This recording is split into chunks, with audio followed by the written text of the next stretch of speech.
Ողջույն բոլորին, ուրախ եմ ձեզ տեսնել հայկական խոհանոց ալիքում։ Այսօր միասին պատրաստում ենք խրխրթան, ոչ շատ աղի, իդեալական համեղ խառը թթու։ Միայն խրթոցը լսեք, ախր ոնց չպատրաստես և անուշ անես։ Այս տարբերակով պատրաստված խառը թթուն ստացվում է իդեալական համեղ։ Բանջարեղենը երբեք չի փափկում, աղաջուրը չի ծորում, չի սպիտակում, ծաղկակաղամբն ու սխտորը երբեք գույնը չեն փոխում։ Դե ինչ, սկսենք պատրաստել։ Համեղ խառը թթու պատրաստելու գաղտնիքը ճիշտ աղաջրի մեջ է, և թե կանաչիներից ինչ եք օգտագործում։ Սիրելիներս, նախքան պատրաստման գործընթացին անցնելը մի մոռացեք բաժանորդագրվել հայկական խոհանոց ալիքին։ Այստեղ կգտնեք շատ համեղ և հետաքրքիր բաղադրատոմսեր։ Վերցնում ենք թթվի համար նախատեսված բանջարեղեն, ծաղկակաղամբ, ծիծակ, վարունգ, գազար, կանաչ լոլիկ, սխտոր և լավ լվանում ենք հոսող ջրի տակ։ Որպեսզի ավազի հատիկներ չմնան, վարունգը լվանում ենք սպունգի միջոցով։ Նախ պատրաստենք աղաջուրը։ 1 լիտր սառը ջրի համար վերցնում ենք 1 լիքը և կես ճաշի գդալ խոշոր աղ։ Նախընտրելի է օգտագործել չյոդավորված խոշոր աղ, սակայն եթե ձեռքի տակ չկա, կարելի է օգտագործել կերակրի աղ։ 1,5 ճաշի գդալ աղը դա մոտ 50 գրամ է, ըստ այդմ դուք կարող եք չափաբաժինները բազմապատկել։ Եթե խառը թթու դնում եք մեծ տարայով, կարող եք միանգամից 10 լիտր ջրի համար վերցնել 500 գրամ աղ։ 1 լիտր ջրի համար 50 գրամ աղ։ Այս տարբերակով թթուն շատ աղի չի ստացվում, աղաջուրը երբեք չի ծորում և բանջարեղենն էլ չի փափկում, իդեալական չափաբաժին է։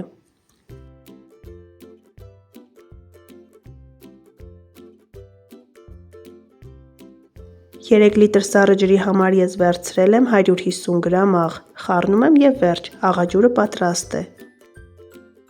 Երբ օգտագործում ենք սառը աղաջուր, թթուն պատրաստ է լինում 8-ից 12 օրվա ընթացքում։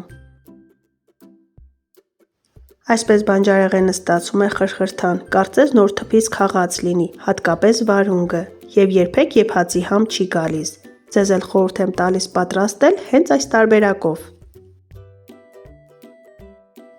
Ճիշտ է, թթվելու համար ավելի երկար ժամանակ է պահանջվում, սակայն արդյունքը գերազանցում է բոլոր սպասելիքները, շատ համեղ է ստացվում։ Վարունգի ծայրերը հեռացնում ենք, որպեսզի աղը և համեմունքները ավելի լավ ներթափանցեն։ Սիրելիներս, խառը թթու կարող եք պատրաստել վերցնելով ձեր նախընտրած բանջարեղենը, կարող եք նաև բրոկոլի էլ օգտագործել։ Կանաչ լոլիկների վրա խաչաձև կտրվածքներ ենք անում։ Ես օգտագործում եմ 1-2 հատ կիսակարմիր լոլիկ, թթվելուց հետո դրանք շատ համեղ են ստացվում։ Բարեկամներ, եթե երբևէ մոլոկանից խառը թթու եք գնել, նկատած կլինեք, որ թթվի մեջ չկա ոչ սխտոր և ոչ էլ թարմ կանաչիներ։ Պատճառը մեկն է, որպեսզի թթվի ջուրը ծոր չտա։ 6 կգ բանջարեղենի համար ես օգտագործում եմ մոտ 50 գրամ սխտոր և միայն չորացրած սամիտ։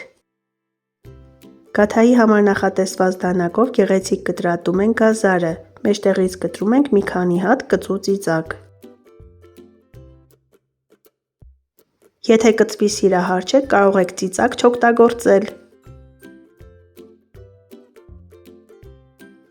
Ծաղկակաղամբը բաժանում ենք ոչ շատ մանր ծաղկաբույլերի։ Բոլոր բաղադրիչները նախապատրաստեցինք, սկսում ենք պատրաստել թթուն։ Ամբողջը լցնում ենք մեծ տարայի մեջ, կավելացնենք նաև սխտոր, հատիկավոր սև պղպեղ, դափնու տերև և չորացրած սամիտ։ Աշնանային այս գույները պարզապես աչք են շոյում, իսկ թե որքան համեղ է ստացվում, կիմանաք երբ պատրաստեք ինքներդ։ Որպեսզի սխտորի բույրը ավելի լավ բացվի, մի քանի ատամիկ սխտոր մանրացնում եմ։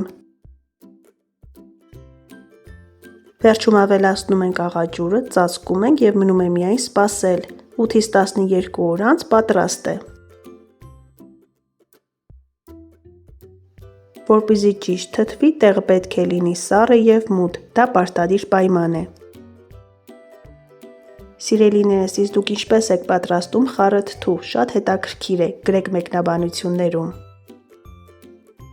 Պարտադիր ծածկում ենք, որպեսզի բանջարեղենը ջրի երեսին չմնա և չփափկի։ Եթե տատիկից ժառանգած թթվի քար ունեք, պարտադիր դրեք վրան, այդպես շատ ավելի համեղ կստացվի։ Արդեն անցել է 8 օր և թթուն պատրաստ է, եկեք միասին տեսնենք, թե ինչպես է ստացվել։ Տեսեք, աղաջուրը ընդհանրապես չի ծորում, երեսը չի սպիտակել և բանջարեղենը ստացվել է արտակարգ համեղ, մնում է միայն ճաշակել։